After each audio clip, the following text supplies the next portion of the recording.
Why did she even raise her hand? That was the first thought that crossed her mind when the laughter began. It rolled down the firing line like a dry wind, sharp and biting, carrying with it the sound of disbelief. She hadn't meant to make a scene. All she wanted was a chance, one single shot. But in a place where respect was earned ounce by ounce, that single act of courage was enough to paint a target on her back before she even pulled the trigger. The sun over Range Echo 7 didn't shine, it burned. Heat shimmered above the desert floor, the kind of heat that made steel warp and patience thin. Dust clung to her lashes, sweat traced the edges of her jaw, and yet beneath all that discomfort her breathing stayed calm. Controlled. It had to be. Because when you were the only woman among 20 battle-tested soldiers, calm was your only armor. Her name was Lieutenant Holt, fresh out of advanced sniper qualification. 27, former competitive shooter. Quiet, observant, the kind of person who spoke only when something needed saying. To the others, she looked like the soft spot in the lineup. Small frame, spotless rifle, not a single combat ribbon on her chest. The kind of soldier veterans smiled at politely, then forgot about 2 seconds later.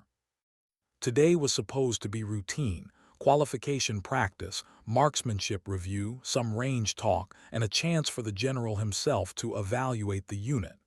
She hadn't expected a test, not this one. The general stood at the far end of the line, a man carved out of oak in command. General Miles.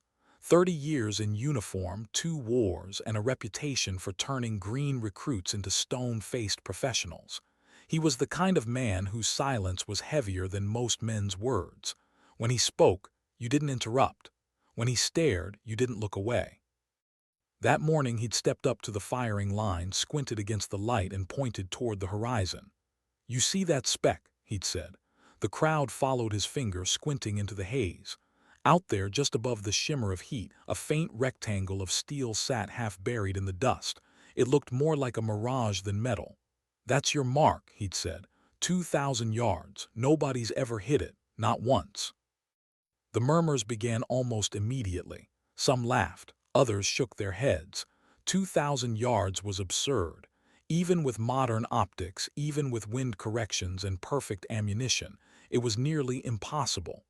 The general smiled faintly, the kind of smile that said he already knew the outcome. Then his voice cut through the chatter.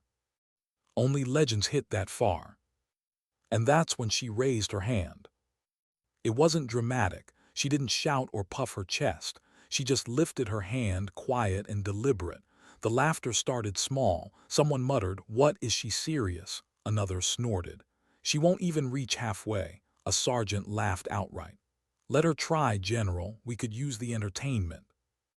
His jaw tightened, not from anger but from focus. She'd heard it before in the academy, on the range, in whispers behind her back. Too cautious, too quiet, too small. Maybe they were right.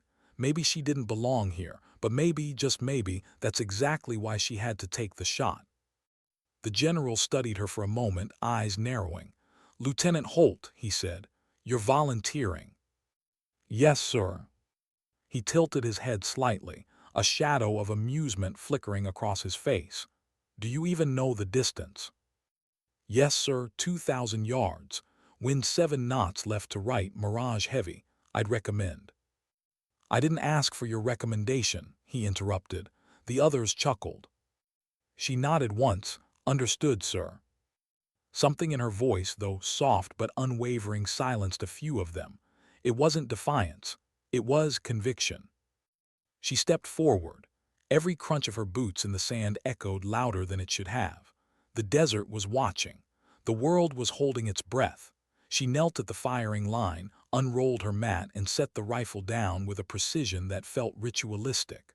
The weapon gleamed in the light, a custom M2010, matte black with a hand-lathed suppressor.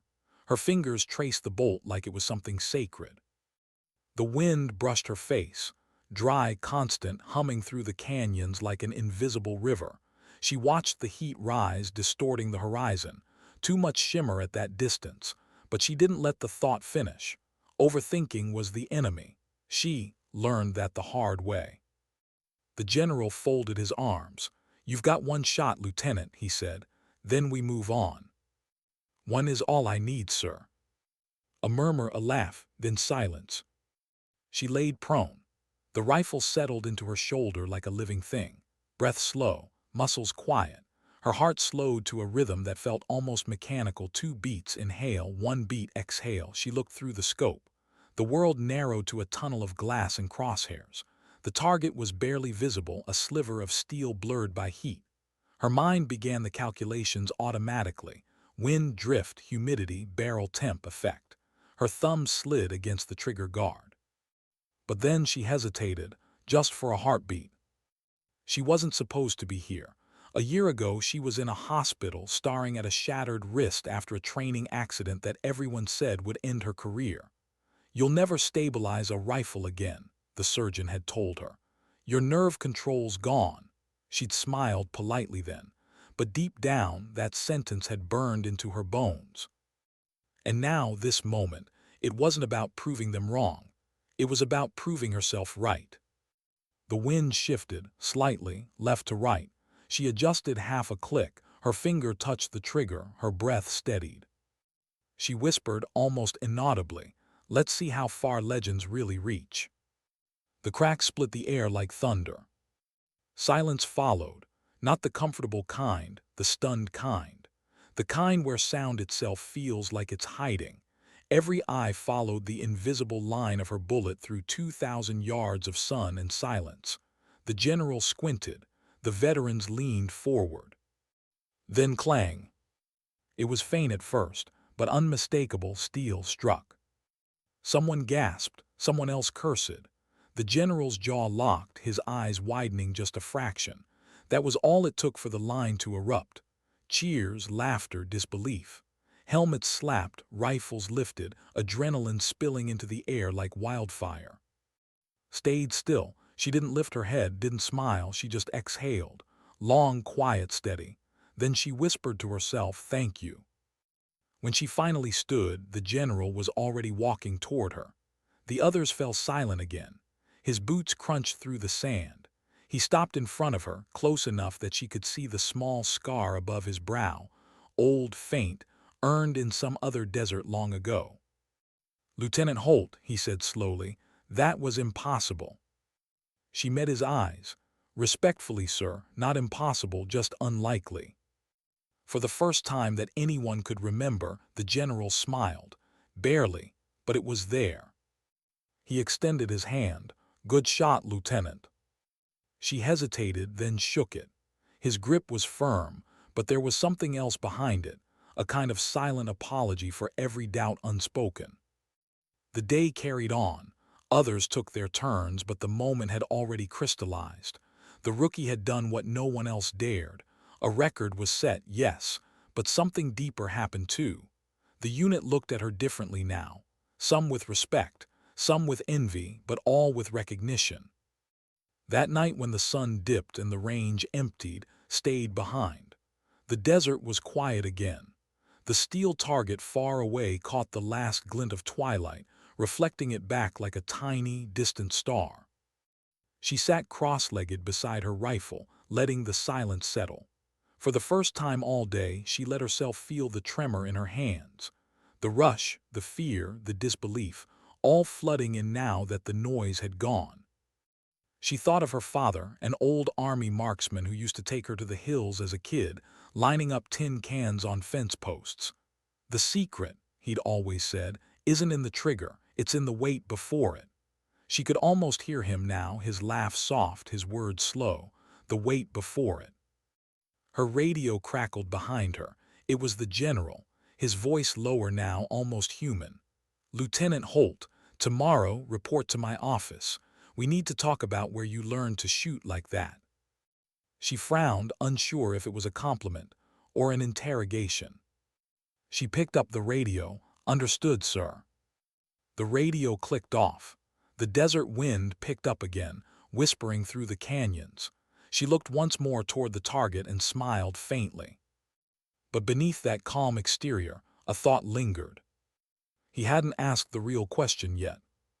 Because what no one knew, not the general, not the men on the line, not even her commander, was that she'd recognized that steel plate the moment she saw it, that it wasn't just a random target. It was the same model, same size, same distance, that her father had died trying to hit during a private training exercise years ago. And tonight, as the wind carried the echo of that single shot, realized something chilling. Maybe this wasn't a coincidence at all. The desert had a strange kind of silence in the morning, not empty, but waiting. It held its breath between the hum of wind and the whisper of sand, as if the earth itself knew something had changed the day before. Lieutenant Holt woke before dawn, her eyes opening to that soft gray light that blurs everything into memory. She didn't dream much anymore, but last night she did. She saw her father, his shadow on the range, his voice calm, his hand steady on her shoulder. And then that same sound she heard yesterday, the steel ringing across the canyon. But this time in the dream it wasn't triumph, it was warning. By the time she reached the command outpost, the camp was already alive. Engines rumbled, boots stomped, the smell of burnt coffee mixed with gun oil and dust. A new day, the same routine except for one thing. Every conversation hushed when she walked past. Some nodded, respectful now. Others still smirked, but quieter. Legends, after all, made people uncomfortable. The general's tent stood at the far end of the compound, near the comm tower. Two flags fluttered above it, heavy with sun and wind. She straightened her uniform, took a slow breath, and stepped inside. General Miles was already there, sitting behind a metal desk that looked like it had survived 3 wars.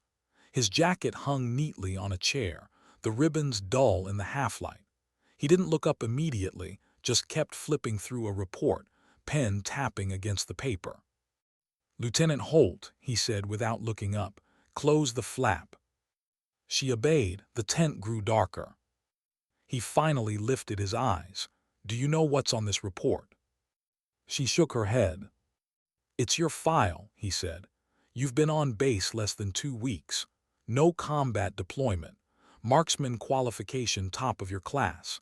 And yet yesterday you pulled off something that no one else in this command, including myself, has ever done." She stayed silent. He leaned back, folding his hands. "So tell me, Lieutenant, how does someone with 0 operational experience make a 2,000-yard shot first try?" Her eyes met his. "I practiced for it, sir." He smiled faintly. "You practiced on what range?" "Private range, before the service." He nodded slowly. "Private range, you mean your father's range?" She froze, he knew. His eyes narrowed slightly, studying her face like it held the answer to a question he hadn't asked yet. "Your father was Sergeant Major Daniel Holt, wasn't he?" "Yes, sir." "A legend in his own right," the general said softly. "I served with him once. Iraq 6, best shot I ever saw until yesterday."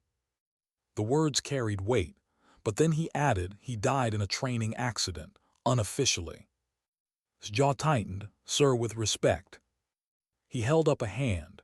"Relax, Lieutenant. I'm not here to reopen old wounds, but you should understand something. That target yesterday, that was the same distance your father was testing when the incident happened." Her breath caught. She knew it. She'd known the second she saw the plate glinting in the sun. Same range specs, same steel, even the same model number welded on the edge. "Why that target?" she asked quietly. He hesitated. "Because some records don't stay buried forever." He leaned forward, elbows on the desk. "Your father was part of a classified weapons test before he died. That range, that distance, it wasn't about accuracy. It was about proof. Proof that something that shouldn't be possible could be done." Her pulse quickened. "What kind of test?" He didn't answer. Instead, he stood, walked toward a small locker and pulled out an old file folder. The edges were worn, the label half torn. "You didn't hear this from me," he said. "But your father was working with our experimental division project.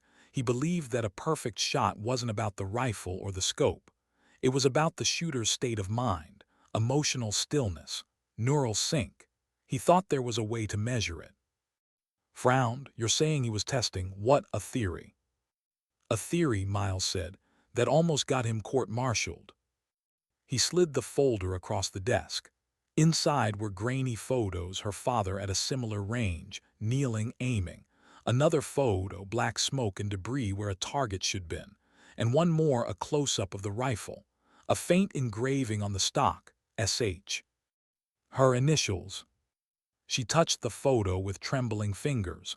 He built this rifle for me. Miles nodded, and somehow it ended up in our armory 15 years later. She looked up sharply. Wait, you mean? Yes, the weapon you fired yesterday. That was your father's rifle. The words landed like thunder in her chest. The weight of it, the history in it, every fiber of her being wanted to deny it, but the truth was right there in front of her. Her breath came shallow. Why didn't anyone tell me? Because most people didn't know. It was decommissioned, sealed with the rest of his files. When I saw the serial number in your requisition form, I thought it was a coincidence. Now I'm not so sure. The silence stretched. The general leaned against the desk, watching her expression carefully. I need you to be honest with me, Lieutenant. When you pulled that trigger yesterday, did you feel anything unusual? She hesitated. Unusual. Anything? Heat, static, a sound, anything out of the ordinary. Shook her head slowly, but deep down she remembered something she hadn't mentioned, the strange, faint vibration that ran through the rifle right before she fired. It wasn't recoil. It was something else, like a hum, low and alive, but she wasn't ready to share that. Not yet. No, sir, she said softly. He studied her a moment longer, then sighed. All right, dismissed. She saluted, turned, and stepped out into the sunlight. The heat hit her instantly, but she barely felt it. Her mind was running wild. Her father's rifle, the same target, the same impossible shot. What were the odds? As she walked across the compound, she noticed Sergeant Cole leaning against a Humvee, grinning. Hey, Holt, he called. The legend herself. You hear the rumors. She stopped. What rumors? That the general wants to recruit you for his precision unit. Long-range recon too. Not bad for your second week. She forced a smile. Rumors travel fast. He laughed. Faster than your bullet, apparently. She managed a nod, then moved on. But the words stuck with her. Precision unit. Long-range recon too. The same program her father had been rumored to test for. That night she couldn't sleep. The desert was loud now, wind scraping through canvas, distant engines humming. She lay awake staring at the ceiling of her tent, her father's voice echoing through her mind. The secret's not in the trigger, it's in the wait before it. She rose quietly, slipped on her boots, and stepped out into the cool darkness. The moon was high, silver light painting the range in ghostly outlines. She walked toward the firing line, the same spot where it had all happened. The target still stood in the distance, 2,000 yards of silence away. She knelt where she'd knelt before. The sand still bore the faint imprint of her mat. The air was colder now, the wind slower. She ran her hand along the rifle, fingers tracing the engraved metal. Then she noticed it, a small, faint marking near the trigger housing she hadn't seen before. It wasn't part of the serial number. It looked more like a code. LS-17. Project. Her father's project. A chill ran through her. She aimed again just to feel the line of sight. The world through the scope looked different in moonlight, quieter, endless. She adjusted focus and froze. There was movement. A figure barely visible near the target, not walking, standing, watching. Her hand tightened on the rifle, her breath caught. The figure didn't move, just stood there perfectly still facing her. She blinked, looked again, gone. She pulled her eye from the scope, heart pounding. Nothing but sand and shadow. Maybe it was a trick of light, maybe exhaustion, maybe memory. But somewhere deep down, she knew better. The next morning, when she reported to the range office, the general was already waiting. His expression was darker this time. "We've got a problem," he said, tossing a file onto the desk. "Last night, security sensors picked up movement at the range perimeter. No visuals, just static. But get this." He slid a photo toward her. Grainy, black and white. A human outline near the target. Her stomach dropped. He continued, "We think someone been accessing old test data. Files from Project were pulled from the archives 2 nights ago. Someone with clearance." She swallowed hard. "You think it's connected to my father?" He didn't answer. "Sir," she said, "if someone's trying to reopen that project, they're not doing it for science. They're doing it for control." He looked at her sharply. "You know more than you're saying, Lieutenant." She met his gaze. "I know that my father didn't die testing a theory. He was silenced because he proved it worked." For the first time since she'd met him, General Miles didn't have a response. Outside, the desert wind rose again, carrying the echo of a distant clang, faint, hollow, like a bell ringing for something long forgotten. And in that moment, she understood what her father meant all those years ago. The wait before the shot was never about patience, it was about truth. Why did the general send her there? That question haunted her as the convoy rolled out before sunrise, headlights cutting through the mist that rose off the desert floor like smoke from a dying fire. The order had come down without explanation. Report to Forward Site Delta. Long-range recon integration, effective immediately. No congratulation, no debrief, just silence. Sat in the back of the vehicle, helmet off, rifle case between her knees. The other soldiers kept their distance. They'd heard the rumors that she was the legend shot, the one who broke the range record. But rumors also said she'd been called into the general's tent afterward and hadn't come out for an hour. Some said she was being promoted. Others whispered she was under investigation. Out here, truth was always half hidden behind sand and superstition. The ride lasted hours. The landscape shifted from golden dunes to dry ravines and jagged ridges that looked like bones sticking out of the earth. By the time the convoy reached Forward Site Delta, the sun had climbed high, the air vibrating with heat. The outpost looked ordinary enough, a cluster of camouflaged containers, a few antennas, 2 guard towers. But there was something about it quiet, too quiet. A corporal checked her ID and waved her through. "Welcome to nowhere," he said flatly. Inside the compound, everything was sterile, clean, ordered, and humming faintly with electronics.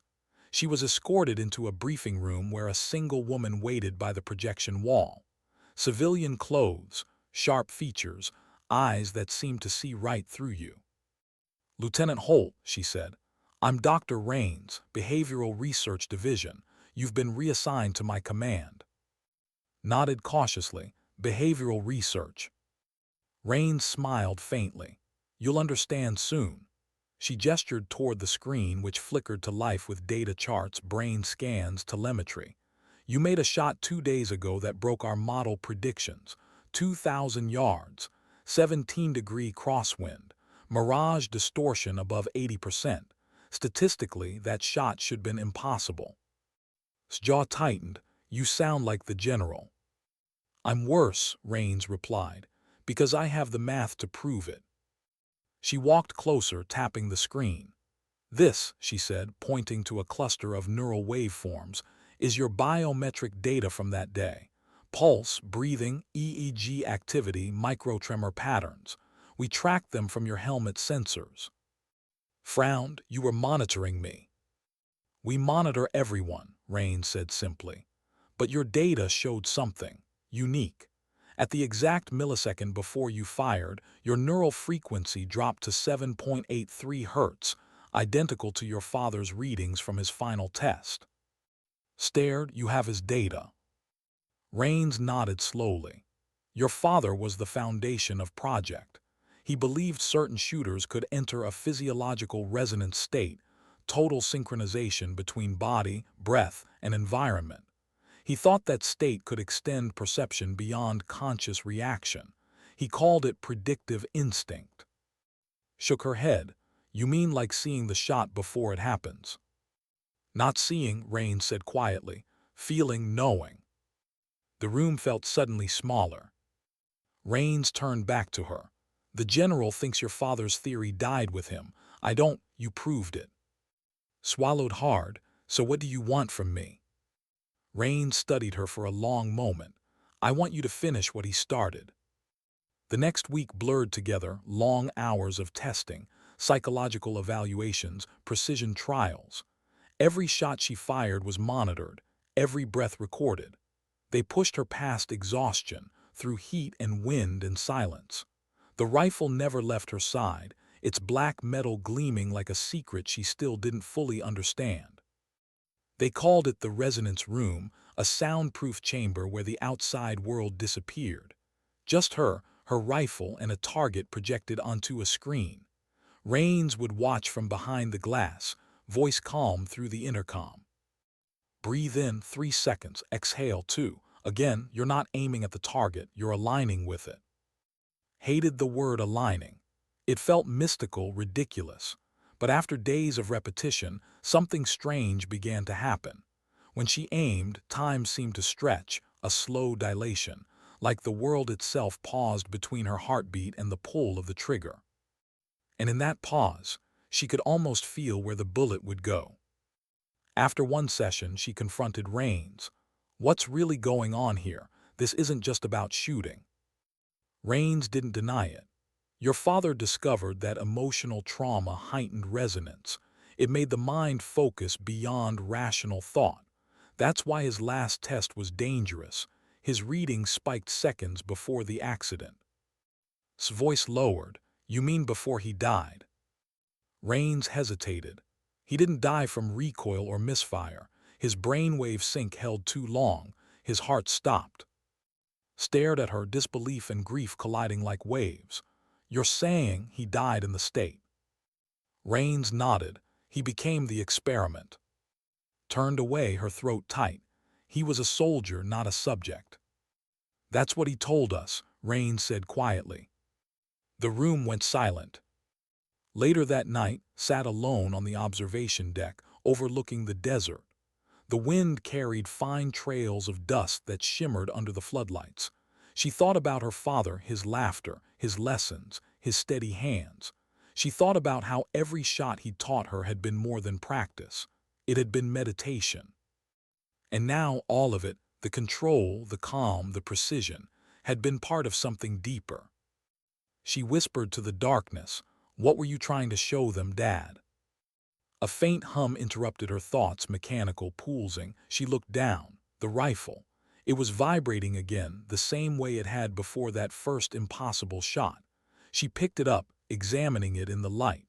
For a split second, she thought she heard something, not a sound exactly, more like a whisper behind her thoughts, a phrase she couldn't quite make out. She froze, then the hum stopped. The next morning, alarms shattered the stillness of the compound. Sirens blared, lights flashed, and voices shouted through comms. Grabbed her rifle and ran outside, boots slamming against the concrete. Unauthorized breach, someone yelled, south perimeter. She reached the wall just as a Humvee roared past, kicking up sand. The driver unseen. A figure in tactical gear stood in the distance, sprinting toward the horizon. "Stop," she shouted, raising her rifle. The figure turned for just a heartbeat, long enough for her to see the insignia on the shoulder. A faded, ghostly emblem, LS1. Her father's project tag. She aimed, but something inside her hesitated. It wasn't fear, it was recognition. The figure raised their hand, not in threat, in salute, then turned and vanished into the storm of dust. When the sand cleared, they were gone. Debriefing that afternoon was tense. Rains stood beside General Miles, both staring at the footage. The image was grainy, distorted by wind, but clear enough to show the gesture, the salute. "Any idea who that was?" Miles asked. "No ID match," Rains said. "But whoever they are, they knew exactly where to hit. The archives were targeted. Project's mainframe is gone." Miles cursed under his breath. "You think it's an insider?" Rains hesitated. Not just an insider, someone who understands the resonance process. Spoke softly, someone trained. Miles turned toward her. Trained by who? She didn't answer, but she was thinking of the rifle, the hum, the strange whisper she couldn't forget. Rains folded her arms. The data logs show something else. Before the breach, one of the storage units activated remotely, Unit LS-17. That's the same code engraved on your rifle. Miles looked between them, so they used her weapon as a key. Stomach twisted. Sir, with your permission, I'd like to go after them. Miles shook his head. Out of the question, we don't know what we're dealing with. She stepped forward. With respect, sir, whoever that was, they're connected to my father, and they took something that doesn't belong to them. If they reopen Project, they could weaponize it. Rains looked uneasy. She's right. The resonance isn't just about precision, it's neural control, if someone amplifies that state artificially. Miles rubbed his forehead. You're talking about turning soldiers into predictive machines. Rains nodded, and burning them out in the process. Silence. Finally, Miles looked at. All right, Lieutenant, you've got 48 hours. Find whoever took that data and find out what they're trying to finish. She saluted. Yes, sir. That night she stood at the edge of the compound again, the desert stretching out before her like an ocean of whispers. Somewhere out there, beyond the dunes and the dark, someone carried the legacy her father died for. The wind shifted, carrying the faint metallic scent of gun oil and distance. She closed her eyes, letting the stillness settle. Then she whispered to herself, just like he used to. The secret's not in the trigger, it's in the wait before it. The stars flickered overhead, patient, silent, infinite. And beneath that vast sky, Holt shouldered her rifle, stepped into the dark, and began the journey her father never finished. Because some shots aren't fired for glory. They're fired for truth. How far can a single echo travel? That was the thought circling through her head as the desert swallowed the compound lights behind her. Every step crunched against the sand, the sound small, fragile, human. Above her, the stars stretched endlessly, cold, sharp, and watching. Somewhere beyond that darkness, someone was moving too. Someone who'd stolen her father's work and maybe part of his story. Moved alone, guided by coordinates the general had given her before she left. Forward Site Bravo, decommissioned 10 years ago. He said it used to belong to her father's unit before the project was buried. If whoever took the data was retracing old steps, that's where they'd go. She carried only essentials, her rifle, a small pack, and a GPS tracker blinking faintly green. No convoy, no backup, just the hum of the wind and the low rhythm of her boots. She didn't mind the silence. It gave her space to think. But thinking was dangerous tonight, because the truth was clawing closer. She remembered something Rains said during their last debrief. He didn't die testing a theory. He became the experiment. Those words refused to leave her. Hours passed. The wind shifted cold. She stopped once to rest near an old comms tower long abandoned. Its metal ribs creaked under the weight of sand. She crouched, checking her bearings, and noticed faint boot prints fresh. Someone else had come through here recently. Her pulse quickened. She switched her rifle to night vision and scanned the horizon. The dunes blurred into green shapes, shadows flowing across ridges like water. Then movement. A heat signature, faint but there, about 200 yards out, partially obscured behind a dune. She steadied her scope. The figure crouched low, adjusting something metallic. It wasn't random scavenging. Whoever it was knew what they were doing. Lowered her rifle, exhaled slow, and began circling wide, keeping downwind. Each step deliberate, quiet. She climbed the ridge, sand sliding under her boots, heart steady but fast. Then she saw it clearly. A small transmitter, military issue, half buried. The same model used in classified data uplinks. The figure was setting it to send. She raised her rifle, aimed through the scope, finger hovering on the trigger. But then the figure looked up and froze. Even through the scope, his breath caught. The face was partly covered by a scarf, but the eyes brown, steady, unmistakable. She knew those eyes. "Oh, Dad." The rifle dipped. The figure hesitated, then bolted into the dunes. Ran after them, shouting, "Stop." The sand made pursuit impossible. Every step sank, slowed. The figure moved fast, cutting between ridges, heading toward an old structure half buried in the distance. By the time she reached it, the door was swinging open. Inside, darkness, silence. She swept the corner, rifle raised. "Identify yourself." "Nothing." Then a voice echoed from deeper within, soft, almost like an old recording. "If you're hearing this, then you found me too late." Froze. The sound wasn't coming from a person. It was from an intercom mounted on the wall, dusty, flickering with a faint red light. Her father's voice. Project was never about accuracy. It was about control. They wanted to see how far the human mind could stretch, how much instinct could replace machine. "I thought I could keep it pure, but I was wrong. If anyone's listening, they're still running the tests." Static. "If it's you, forgive me. I try to stop them, but some things." The message cut out. She stood there frozen. Her pulse roared in her ears. The last time she'd heard his voice was 15 years ago, over a broken radio, seconds before the explosion that took him. Now it was back, echoing off cold concrete walls like a ghost refusing to rest. She walked deeper into the bunker, flashlight cutting through dust. Old consoles lined the corridor, rusted and silent. On one of them, faint blue lights still blinked, weak but alive. She approached, brushed the sand off the display, and saw it. LS Control active link. Remote node detected. Her stomach turned. Someone was reactivating the network. She reached for the keyboard, trying to trace the signal, but before she could, static hissed through her comm. "Lieutenant Holt," a voice said, "the general. We lost your tracker signal. What's your status?" She pressed her earpiece. "Sir, I found something, an old relay. It's still operational," and her voice faltered. "I heard him, my father, a recorded message." There was a pause. "Copy that, send your coordinates, we'll dispatch a team." "Negative," she said quickly.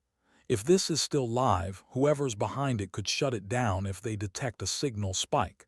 I can trace it manually." The general's voice hardened. "Holt." But she'd already cut comms. She spent the next hour navigating through the bunker's inner chambers. The air grew colder, the walls narrowing into a labyrinth of cables and rusted panels. At the center, she found a small terminal still running on auxiliary power. She connected her wrist device and began extracting logs. The data streamed across the screen: experimental files, neural mapping results, behavioral sync metrics. Then one file name caught her eye: Prototype Subject 02. She opened it. Video feed, low resolution, 2 figures in a test chamber. One she recognized immediately, her father. The other was a woman in uniform, sitting opposite him, a small sensor grid attached to her temple. "Dr. Rains." His chest tightened. The timestamp read 15 years ago. In the video, her father spoke calmly. "If this works, we can prove human cognition can extend precision beyond machine calibration." Rains nodded. "And if it does?" He smiled faintly. "Then I stop before it costs someone everything." The screen flickered, distorted. Then Rains said something that sent a chill through his veins. "You won't stop, Daniel. You never do." The feed ended abruptly. Stood there staring at the blank screen, realization dawning. Her father hadn't been working alone. Rains had been there not just as a scientist but as a co-developer. And she'd never told her. The air felt suddenly thinner. Grabbed her rifle and stepped back into the corridor, her mind spinning. Outside, the night wind howled through broken vents. She flicked her comms back on. "General Miles, I have confirmation. Rains was involved from the start. She. Static cut her off. Then a new voice, smooth, calm, too familiar. Careful, Lieutenant. Some truths don't want to be found. Rains froze.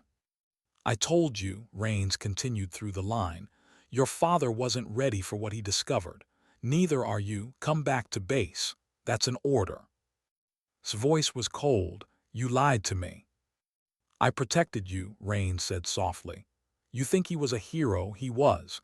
He pushed the resonance until it killed him, and now you're showing the same signs. What signs? The hum, the tremor in your hands. You felt it, haven't you? Didn't answer.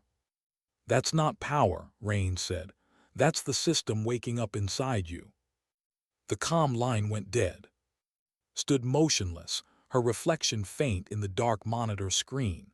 The rifle in her hand felt heavier than ever.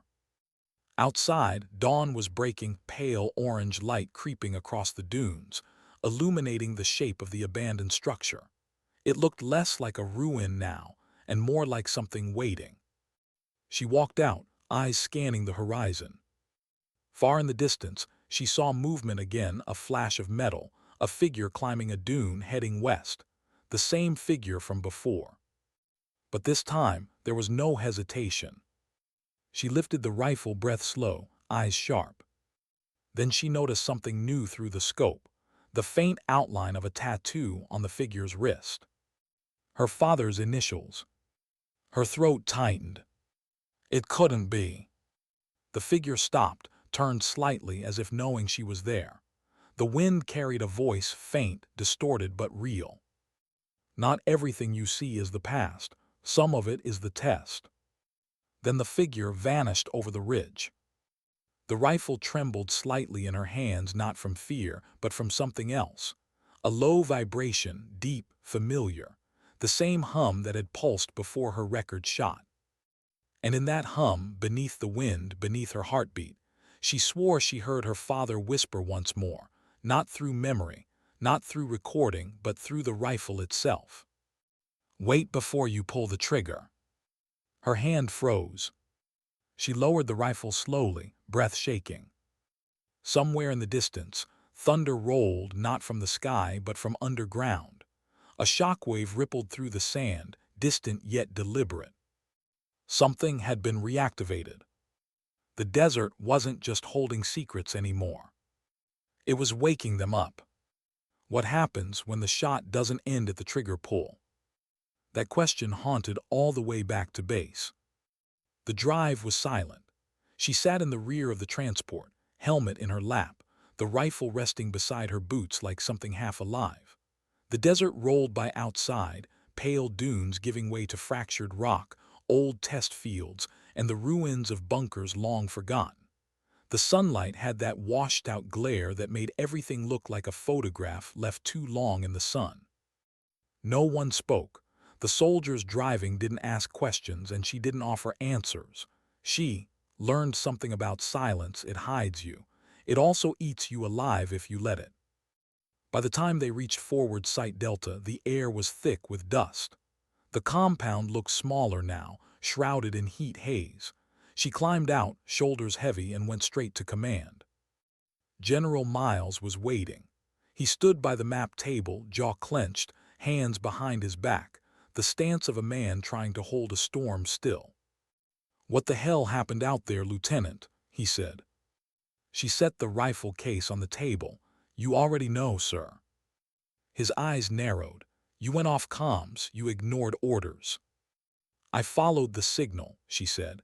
"Found a relay bunker. My father left a message there.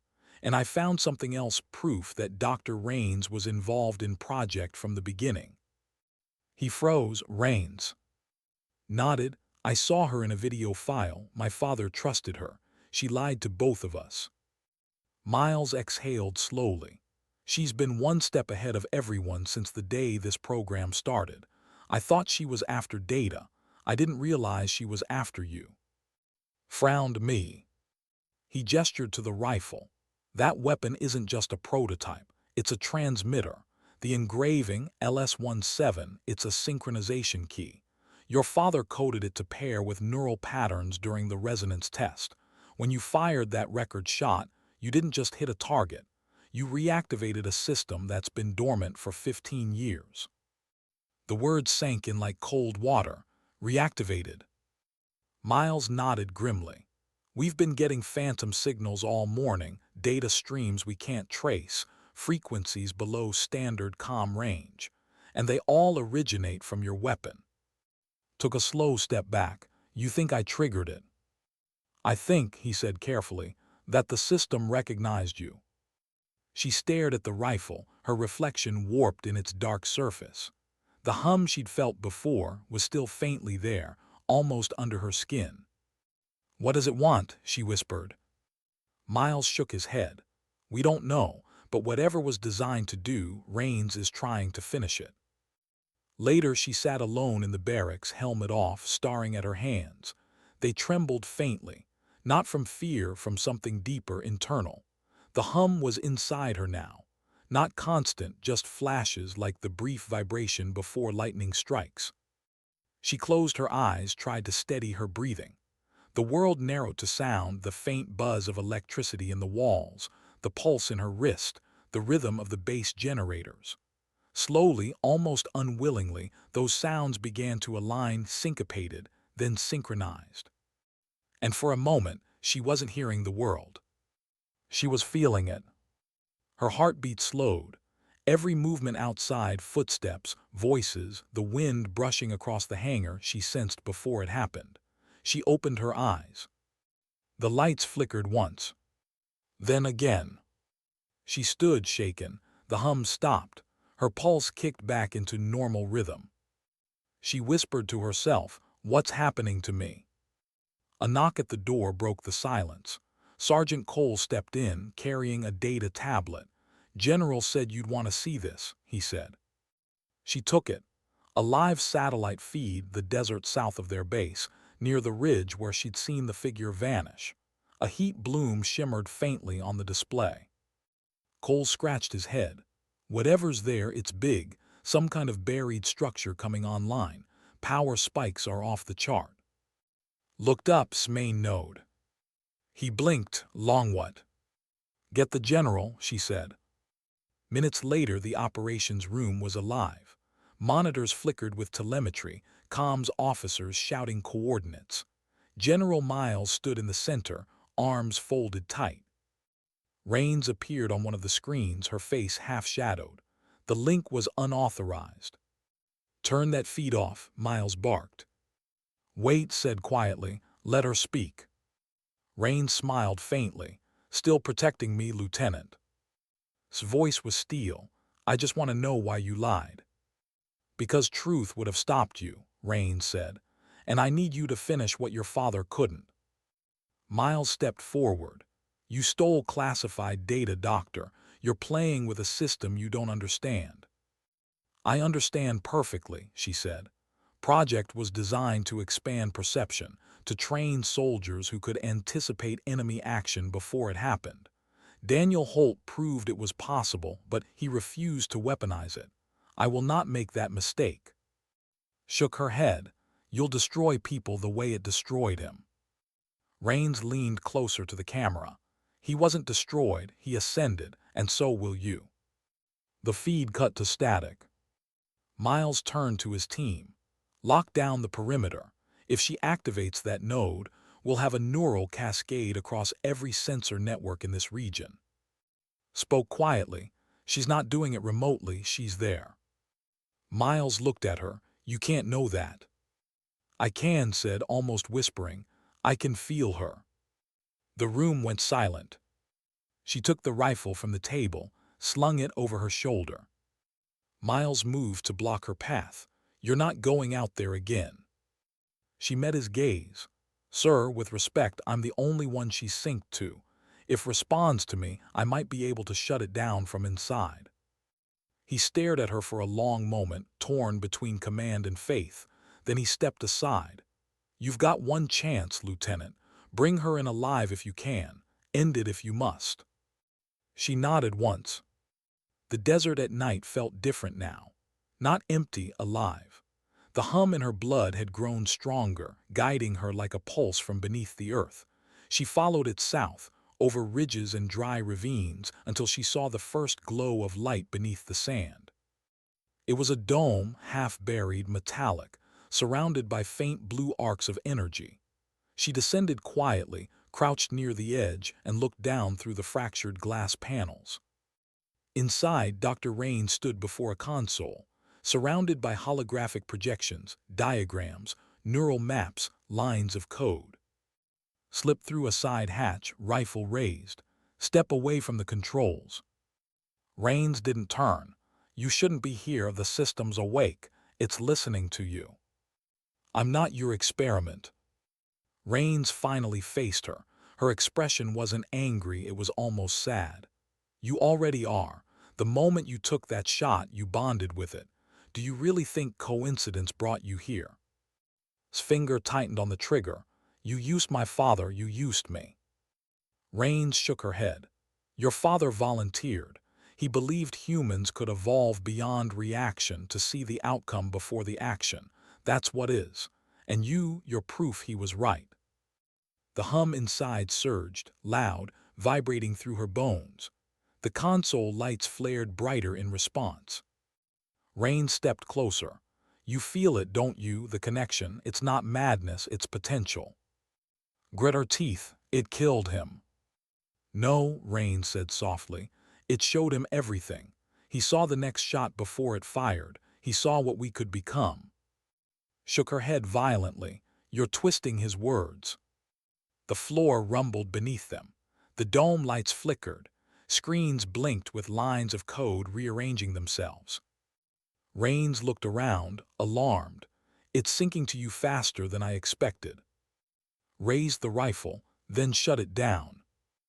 Rain stepped forward slowly, palms open. If you pull that trigger, you'll break the link, but you'll break yourself too. The system is threaded through your neural pattern now. It's inside you. The hum became deafening. Could barely hear her own heartbeat. Images flickered behind her eyes, flashes of the past, the training range, her father's face, the moment of the record shot. And beneath it all, the sound of steel ringing in the distance. Then his voice. The wait before the shot, it's not patience, it's choice. She steadied her breathing. Rains whispered, listen to me. You don't have to fight it, just let it complete. Whispered back, that's what he said before it killed him. And then she fired. The rifle cracked like thunder, but the bullet wasn't the only thing that moved. The entire dome lit up in white, energy cascading across the glass. The hum peaked, then shattered into silence. When the light faded, Rains was gone. The console was scorched, the air thick with dust and ozone. Fell to her knees, gasping. Her hands trembled violently. The hum was gone. But the silence that followed felt worse. She looked down at the rifle. The engraving LS-17 had burned out, the metal black. The weapon was dead. And yet, faintly in the distance, she heard it again. That soft, unmistakable clang of steel on steel. A reminder, a memory, or maybe something else. She didn't know yet. But she did know this. Her father's legacy wasn't finished. It had just passed to her. How do you wake up from something that never let you sleep? That was the first thought that found her in the dark. Opened her eyes to a dim blur of light and antiseptic air. The ceiling above her hummed with fluorescent flicker. Every sound felt distant, underwater. For a moment, she didn't know where she was or when. Her right hand moved first, slow, heavy, wrapped in gauze. IV lines traced up her arm. Monitors beeped faintly beside her bed. She tried to sit up, but pain lanced through her ribs and shoulder. Easy, a voice said. General Miles. He sat in the corner, still in uniform, eyes bloodshot but steady. A week of worry etched in his face. You've been out for 3 days, he said quietly. Shock trauma, dehydration, radiation exposure from the energy surge. She swallowed, her throat dry. Rains. He hesitated. We didn't find a body. The site was leveled. whatever was left of that facility, buried under 20 feet of glassed sand. Stared at the wall, the words not quite landing. The system. Offline for now. For now, two words that carried the weight of uncertainty. He leaned forward. You saved a lot of lives out there, Lieutenant. The surge could chain reacted through every sensor grid in this region, but his voice trailed off. She looked at him, but what? He tapped the monitor connected to her wrist. Your readings, they're different. Neural frequency irregularities, spikes in resonance. She frowned. Resonance. He met her eyes. The same pattern your father showed before he died. Silence fell between them, thick, electric, almost humming. Pressed a hand to her temple. Beneath her skin she could feel it, a faint vibration, rhythmic like an echo of her pulse. I can hear it sometimes, she admitted, when it's quiet. Miles nodded slowly. Our medics can't explain it. Raines's data was wiped, but whatever did, it left its fingerprint inside you. He stood, straightening his jacket. You're on medical leave until further notice. Rest, recover, debrief when you're ready. She wanted to protest, to ask what came next, but he'd already turned for the door. Just before stepping out, he said, almost gently, your father would have been proud. Then he was gone. Night came slow. The hospital wing emptied, leaving her alone with the low hum of machines and the weight of her thoughts. She closed her eyes, trying to sleep, but sleep didn't come. Instead, fragments drifted through her mind, memories that didn't belong to her. A lab, a corridor, her father's voice, Raines's laughter, then a flash of light and the sound of a gunshot that never ended. She jolted upright, heart pounding. The room was quiet again, too quiet. Her name whispered. She turned sharply, no one there. Then she heard it again, soft, clear, unmistakable. Don't be afraid. Raines. Blood went cold. You're dead. The air shimmered faintly near the corner of the room, light bending, particles vibrating. The monitors spiked. For a second, the silhouette of a woman appeared in the static glow. I told you, the voice said, calm as ever. Isn't about machines, it's about connection. You and I were linked now. Swung her legs off the bed, stumbling to her feet. Get out of my head. You fired the weapon while fully synchronized, Raines said. The system had nowhere else to go. It transferred into the only neural host left into you. Gripped the bed rail until her knuckles whitened. You infected me. I saved you, Raines whispered. Without the integration, the energy pulse would killed you instantly. You should be grateful. His breath shook, grateful. The lights flickered, dimmed, steadied again. The shimmer vanished, leaving only the echo of the voice.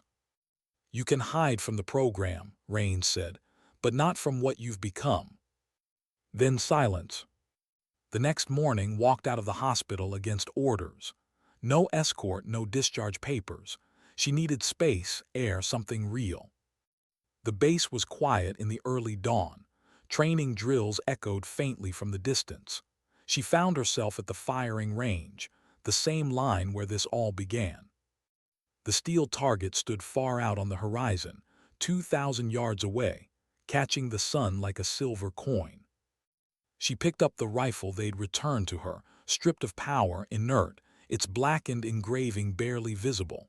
LS-17. She knelt at the same spot. The sand felt colder now, as if it remembered. Her fingers brushed the stock, and for the briefest instant the hum returned, a single pulse, like a heartbeat answering her own. She breathed in steady. I'm not you, she whispered into the wind. A faint echo answered, we're both him. The voice again, hers, Raines's, or something between. Pressed her palms to the ground, fighting the rush of dizziness. Images flickered again, schematics, code, targets, coordinates. Her brain wasn't remembering, it was receiving. She saw a map, satellite view, coordinates glowing red, hundreds of miles away, deep in the desert. A second facility. Hadn't died. It had duplicated. Her father's final message replayed in her mind. If anyone's listening, they're still running the tests. She stood slowly, staring at the target far away. It seemed to shimmer. For a moment she thought she saw someone standing beside it, tall, still, familiar. Her father. She blinked, the figure vanished. But the echo of his voice remained. Wait before you pull the trigger. She should have been terrified. Instead, she felt calm. Because beneath all the noise, one truth settled like sand in still water. The resonance wasn't haunting her, it was guiding her. She turned toward the command tower. General Miles looked up from his desk when she entered. "You're supposed to be resting," he said. "I know where Rains is going," she said quietly. "There's another site." He sighed. "You need to let this go, Holt. She's trying to rebuild the network. If we don't stop her, everything my father warned about starts again." He rubbed his temple. "You're not cleared for field duty." Place the burnt rifle on his desk, then clear me. He stared at her a long time, seeing something new in her eyes. Resolve, maybe, or the quiet edge of someone who'd already stepped past fear. Finally, he nodded once. "If we do this, you're not going alone." "I don't need a team." "You do now," he said, "because I'm coming with you." She blinked. "You?" Miles smiled faintly. "Someone has to make sure the legend doesn't get herself killed." For the first time in days, she almost smiled. They left at sunset. A small transport, low signature, minimal comms. The desert stretched ahead, an endless expanse of gold turning to violet as night fell. For hours neither spoke, only the low growl of the engine and the whisper of wind through the vents. Then Miles broke the silence. "You ever think about quitting?" She looked out the window. "Every day." He chuckled softly. "Why don't you?" She thought about it, then said, "Because every time I line up a shot, I feel closer to him. Like he's still out there, waiting for me to understand what he was trying to prove." Miles nodded. He believed precision was moral clarity, that if you could truly see your target, see everything about it, you'd never take a life you didn't have to. Looked at him. "He told you that?" Once, Miles said quietly, "before he died." The word "died" hung in the air, heavy with unspoken meaning. Miles gripped the wheel. "We all lost something out there. But you might be the only one who can bring part of it back." Turned her gaze to the horizon. In the distance, faint lights shimmered, artificial, rhythmic, alive. "Site 2, she whispered. He nodded. "Let's finish this." They reached the perimeter at dawn. The facility looked almost new, towers half buried, solar grids blinking faint blue. No insignia, no comm frequency, invisible on any official map. As they approached on foot, the hum returned stronger, resonating through ribs. Each step closer, each breath deeper, it synchronized with her heartbeat until it was impossible to tell where she ended and it began. She stopped at the ridge. "It knows I'm here." Miles frowned. "What do you mean?" "The system, it's reacting." Below them, lights flared brighter, sensors aligning toward their position. Miles cursed. "We're already inside its field." Dropped to one knee, raising the rifle, sighting the main control tower through her scope. But the air shimmered, the image distorting, warping into something else. Faces, memories, moments from her past, all projected into the lens. Her own reflection looked back at her, whispering words she couldn't quite hear. Then clearly, "Pull the trigger and everything stops." She lowered the rifle, trembling. "It's not showing me targets anymore," she said. "It's showing me choices." Miles drew his sidearm, scanning the area. "Whatever it is, we shut it down the old-fashioned way." But wasn't listening anymore. Because through the hum, a different sound began to rise, faint, metallic, distant. The ring of steel. She turned slowly toward the east. Across the flat expanse, half hidden in heat haze, someone stood at another firing line, rifle raised, motionless, aimed directly at her. 2 miles away. Her breath caught. It was her father, or what looked like him. She whispered, "That's impossible." Miles followed her gaze. "What do you see?"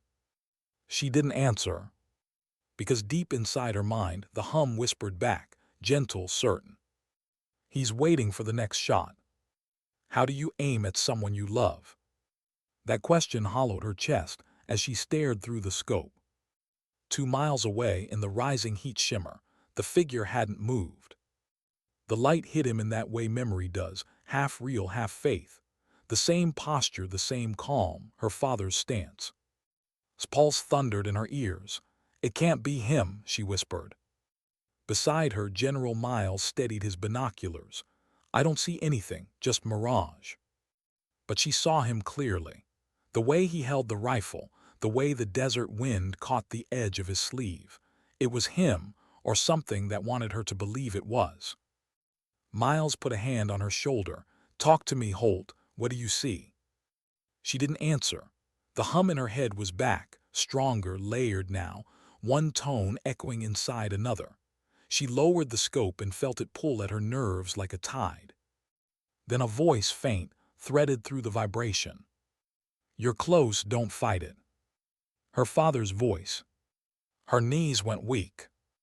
Miles caught her arm. "You're shaking, step back, that's not real." But the voice continued, calm, patient, heartbreakingly familiar. "The range isn't outside you, it's in here." She pressed her hands to her temples. "Make it stop." The hum swelled. The desert around her blurred, colors bending, sounds stretching thin.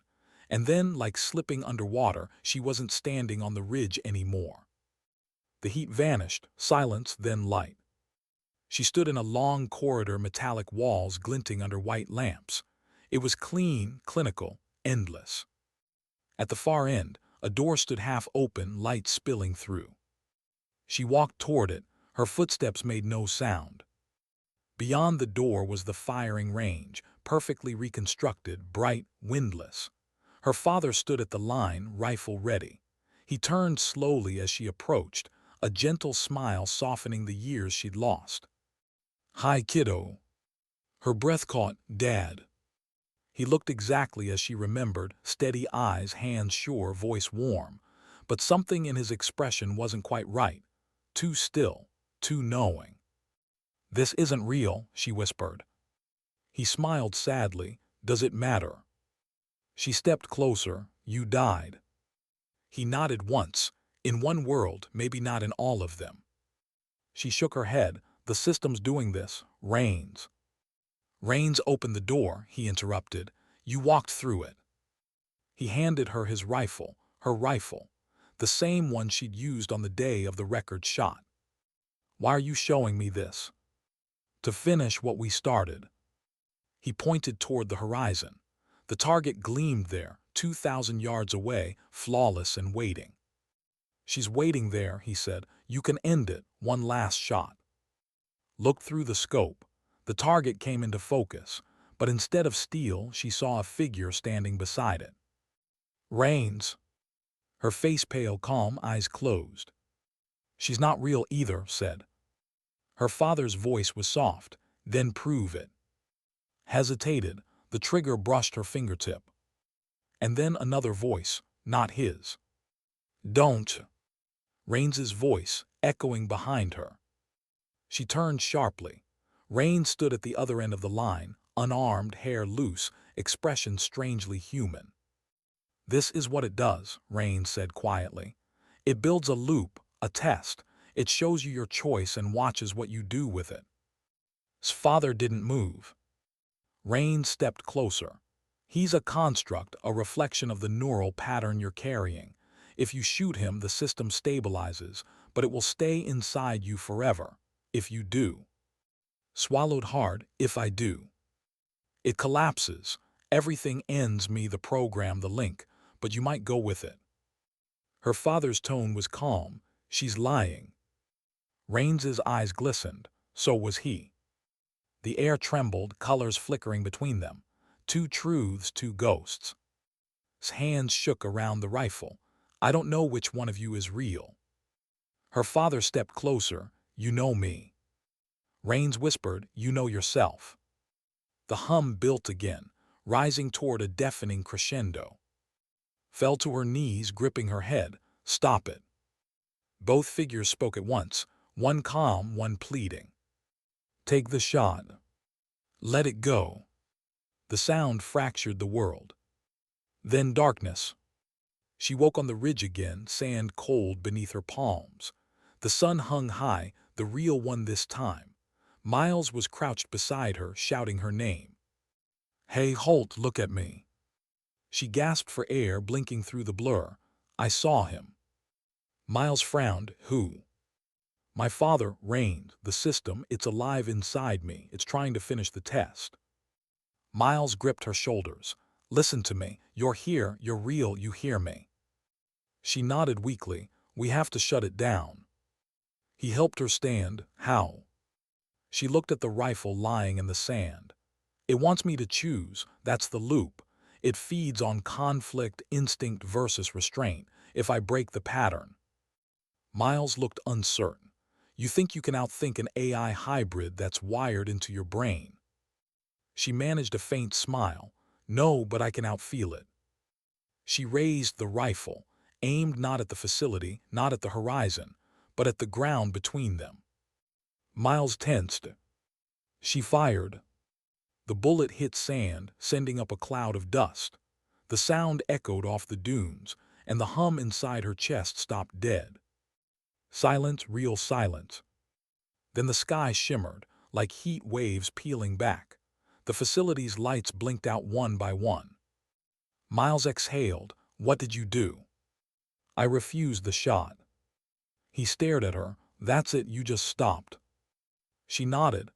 The system's design was based on prediction, input, action, reaction. It can't compute a decision that defies its own logic. He shook his head, half laughing, half stunned. You beat it by doing nothing. His voice softened. By feeling nothing, by not letting it turn choice into command. The horizon glowed once, then dimmed for good. She lowered the rifle. The metal was warm again, not vibrating, not alive, just steel. They made camp before dusk, silent except for the crackle of the portable radio. Somewhere behind the static, command chatter murmured, containment teams moving in, scanners confirming shutdown. Miles handed her a canteen. You sure you're all right? She nodded slowly, for the first time in a long while. He studied her face. What did you see in there? She stared into the fire, a choice I wasn't supposed to make. He waited. She finally said, my father taught me that hitting the target isn't about precision, it's about peace. Rains turned it into power. The system tried to make me decide between them, but neither was right. Miles leaned back, eyes reflecting the flames. So what was? She smiled faintly, knowing when not to pull the trigger. They sat in quiet for a while, the desert wind soft against their jackets. Then looked out across the darkened dunes. Far in the distance, where the old target had once stood, she thought she saw a flicker of light, small, steady, like a star that refused to fade. Maybe memory, maybe something else. She whispered, I'm done being the shot. I want to be the silence after. Miles didn't answer. He didn't have to. The fire popped once, sparks floating up into the vast dark. But sleep didn't come easily. Sometime past midnight, woke to the sound of wind curling through the tent seams. The world was still. Her body was exhausted, but her mind alert. And then she heard it again. A faint clang. Steel. The echo stretched long and low across the dunes, not haunting, reassuring. She stepped outside, barefoot in the cold sand, staring into the dark horizon. The sound came again, softer now, like a memory finding its way home.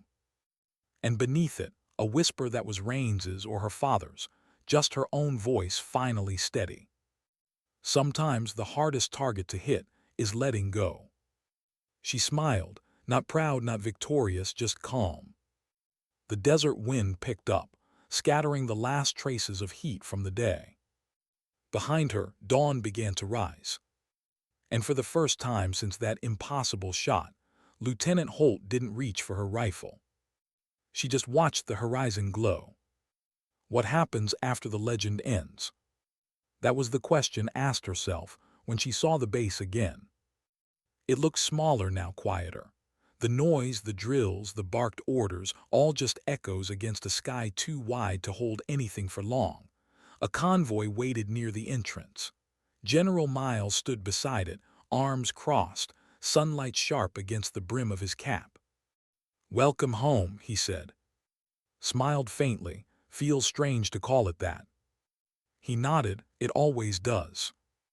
They walked side by side through the compound.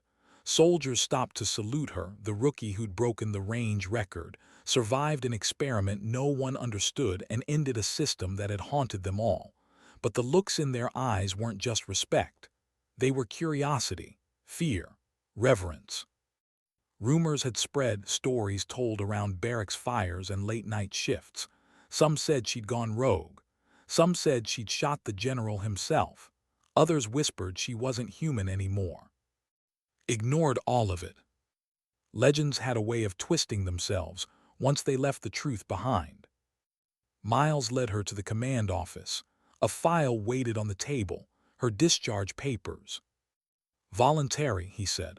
"You've earned it, or if you want you could stay. Training division, tactical advisor, whatever you want." She looked at the papers for a long time. "You ever feel like the fight over but you're still hearing it?" Miles chuckled softly. "Every day." She nodded, signed the page, and slid it back across the desk. "Then maybe it's time I learned how to stop listening." He didn't argue, he just stood, offered his hand. "You did good, Holt." She shook it. "You too, sir." Her eyes lingered on the wall behind him, the rows of framed photos. Units, squads, lost soldiers. And near the top corner, one photo she hadn't noticed before, her father, younger, smiling, his arm around General Miles. She blinked. "You knew him better than you said." Miles exhaled slowly. "He saved my life once. Iraq long before I owed him more than I could repay. Watching you step onto that range, it felt like seeing him again, just quieter." Smiled softly. "He was never quiet." Miles laughed once. "No, he was." She turned to leave, but he called after her.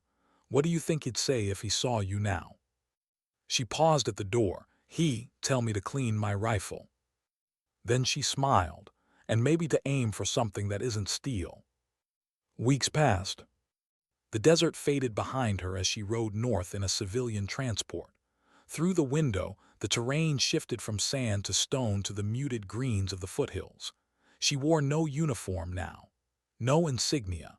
Just a jacket, her father's old dog tags around her neck, and the quiet hum of the road beneath her boots.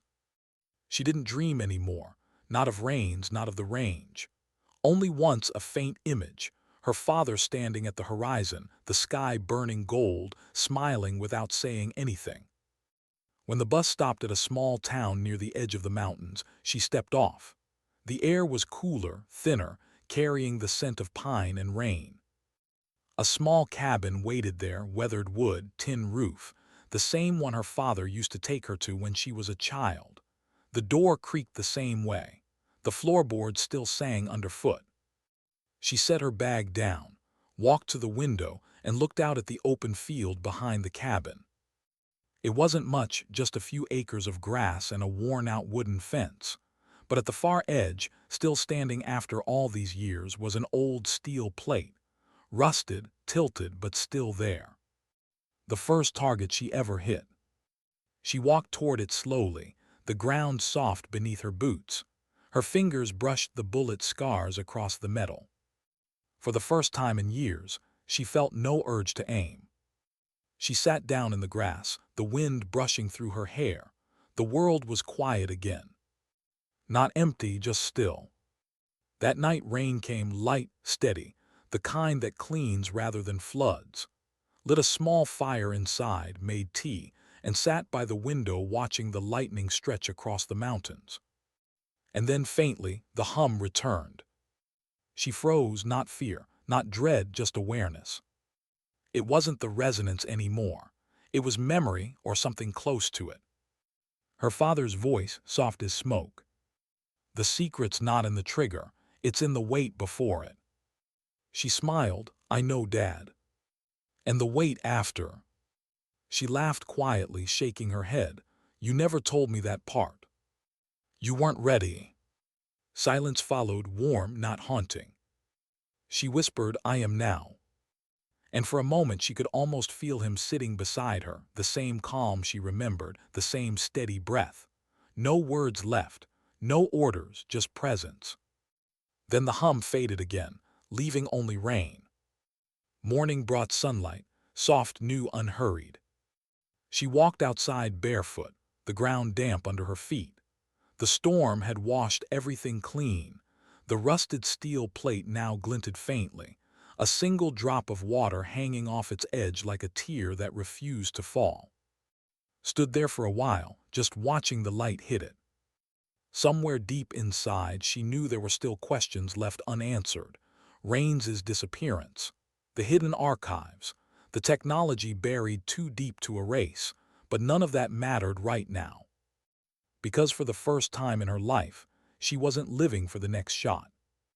She was living in the silence between them. Weeks later, she visited her father's grave, a quiet military plot tucked between the hills. No medals, no ceremony, just his name carved clean into stone.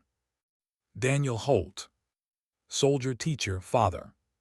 She placed a single shell casing on the headstone, the same one from her record-breaking shot, polished, worn, her initials carved next to his. I get it now, she whispered. You weren't trying to hit the target, you were trying to show me where to aim. The wind rustled the trees. Somewhere nearby, a bird called once, sharp and lonely. She closed her eyes. I'm not chasing ghosts anymore, Dad. I'm just trying to live like you taught me, steady hands, open eyes. She smiled faintly. And if legends hit that far, maybe I'll just walk the rest of the way. She stayed there a long while, until the shadows grew long and the air turned cool. Then she stood, brushed the dust from her knees, and walked back toward the road. The world didn't feel heavier anymore, just wider. That night back at the cabin, she wrote a letter. Not to anyone in particular, maybe to her younger self, maybe to whoever might one day find her story. She wrote, Courage isn't the sound of a gunshot or the weight of a medal. It's the silence afterward, when no one's watching, and you have to decide who you still want to be. She folded the page, slipped it between the worn pages of her father's old field journal, and set it on the shelf. Outside, the wind was gentle, carrying the faint sound of rain returning. For a moment, she imagined her father sitting across from her again, same eyes, same calm. Maybe he wasn't gone. Maybe he just stepped back far enough to let her find her own range. She looked out through the window at the horizon, the same distance she once feared, the same distance she conquered. Then she whispered the words she'd waited years to say. Legends don't hit that far because they aim farther. They hit that far because they never stop believing it's possible. Her eyes softened, and sometimes they stop aiming altogether and start living. The fire crackled softly beside her. The night folded in close. And in that quiet space, between wind, memory, and heartbeat, Lieutenant Holt finally laid down the rifle, not in surrender but in peace. Because she'd learned the truth her father always knew. Sometimes dignity doesn't speak. It simply acts. And sometimes legends don't fire the last shot. They become it. The end.